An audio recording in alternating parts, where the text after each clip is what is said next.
The topic of this video will be about the Boruto series and how it is faring after 5 years of serialization.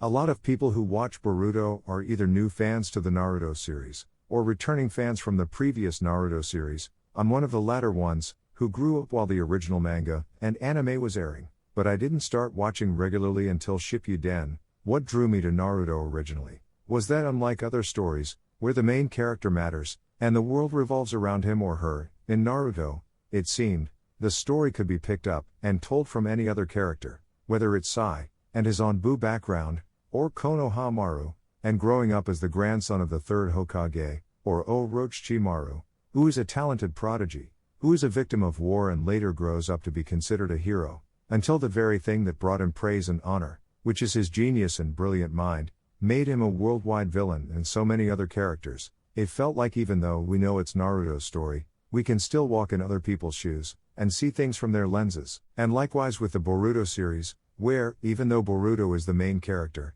it still feels at times, the rest of the cast can tell their story, such as Sumi-Rei, or Mitsuki, or Kawaki. It is a formula that the Naruto franchise has mastered, and makes it stand out from other series. In my opinion, some of the criticisms towards the Boruto series is unjustified, due to fact. People have to understand, this series was meant for a new and younger audience to grow up and watch, back when it debuted in 2017, hence why, in the early episodes, we had arcs centered around the next generations, during the academy days, and themes centered on learning to trust yourself and believe in yourself. A character that solely represents those themes is Denki, and themes such as this is relatable to everyone, but especially for a 7 to 10-year-old kid going to school, this is relative to them.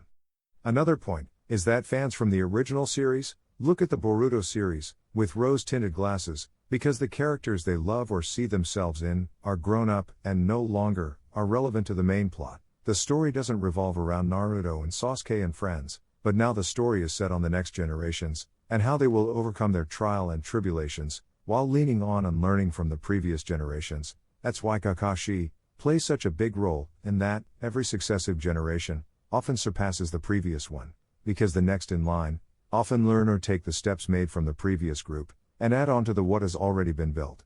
In the beginning, I knew Boruto as a series had its goal going from a happy and easygoing story to eventually a story of dealing with the harsh realities of life, and I let go of any expectations, simply because this story was one of patience and long-term planning. It doesn't mean it didn't have flaws along the way, like the Mitsuki arc, where the writers reverted Boruto to a Naruto clone, which was weird and out of character for Boruto. Another flaw was not addressing Boruto's ninja way or goal in the series, because after the Chunin exam, it felt like the story was going through the motions, as the anime tried to give space between itself and the manga. However, in the manga, after the events with Momoshiki, Boruto went straight to the Rogue Bandits and Tento arc, where they address his lack of trust in scientific tools, and seeing himself in Tento, and where he stated that he wanted to be like Sasuke. All of that took place in between a couple of months, whereas in the anime, it took Boruto to get to the Tento arc 1 year and some change before we returned to the plot,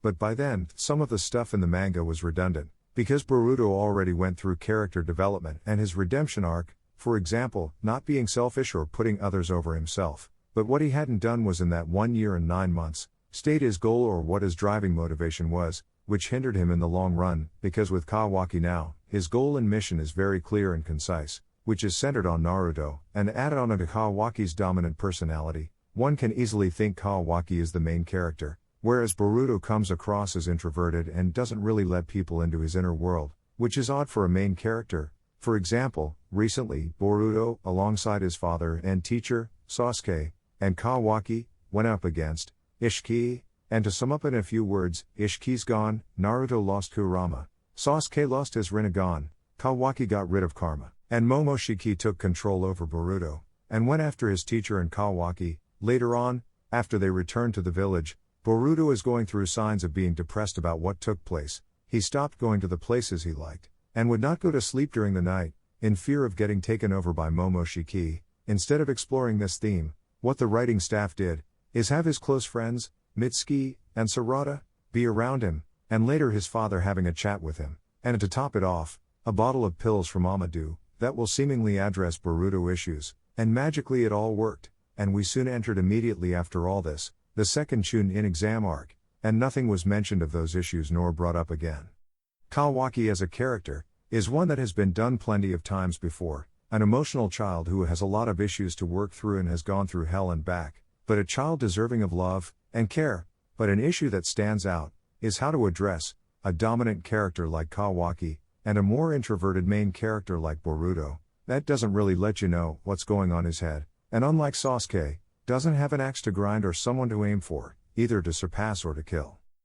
Lastly, I think, like all shows, nothing is perfect, but what Boruto has done as a series has been great, and as for the next generation, they feel more cohesive, united, and get along with each other, but that's due to the fact they're standing on the shoulders of previous characters that came before them, so writers can improve and improvise on what made certain characters good, and how to improve on other characters. As for 2022, I hope the anime continues doing the stuff that made it great, like writing arcs that better the plot, like currently with Kawaki and his dive into the ninja world, but also in the future episodes show signs of Boruto's inner struggle, like the dude has an alien parasite just chilling inside him, waiting to wreak havoc. I don't think this is a character that should be fake happy or acting like everything's cool.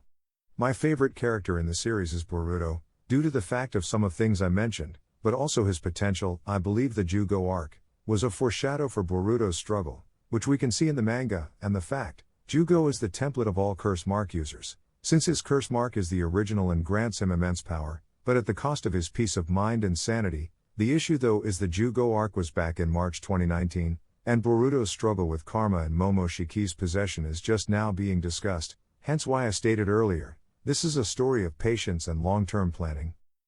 Hope you enjoyed the video. Please share your thoughts and opinions, leave a like and subscribe, and hope you have a great week ahead.